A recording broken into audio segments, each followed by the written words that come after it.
हे guys, good morning. आज आहे लाईफ विथ मी एपिसोडचा 3रा दिवस. तर सकाळची सुरुवात ह्या मॉर्निंग ड्रिंकने झाली. आज मला डाईटमध्ये स्वीट ॲड करायचं होतं म्हणून मी शिरा बनवून घेतला. सॅलड चॉप केले आणि डाईटनुसार मी माझे टिफिन रेडी करून घेतले आणि ऑफिसला जायला निघाले. ऑफिसला जायला देखील थोडा लेटच झाला होता. इव्हनिंगला मी माझे फ्रूट्स खरेदी केले आणि घरी आले. ट्रेनमध्ये खूप गर्दी असल्यामुळे मला क्लिप्स घेता नाही आले आणि आता मी जिमला जाण्यासाठी फ्रेश होते आणि त्याच्यानंतर माझा प्री वर्कआउट खाऊन घेते. आज प्री वर्कआउटमध्ये दूध, केळं आणि स्वीट पटॅटो होतं. पण का माहिती नाही का मला प्री वर्कआउट खाण्याला खूपच कंटाळा आला होता.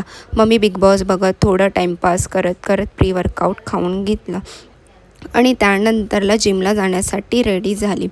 जिमला जाण्यासाठी रेडी तर झाली, पण घरी यायला किती वाजता आहेत आता काय माहिती.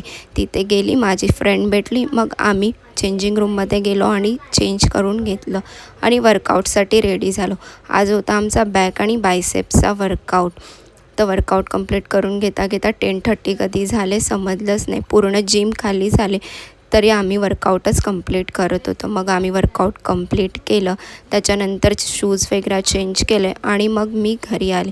तर उद्या सकाळी परत 8ची ड्युटी असल्यामुळे मी पटापट माझं आवरून घेतलं, चेंज केलं, जेवली. त्याच्यानंतरला मी माझं स्किन केअर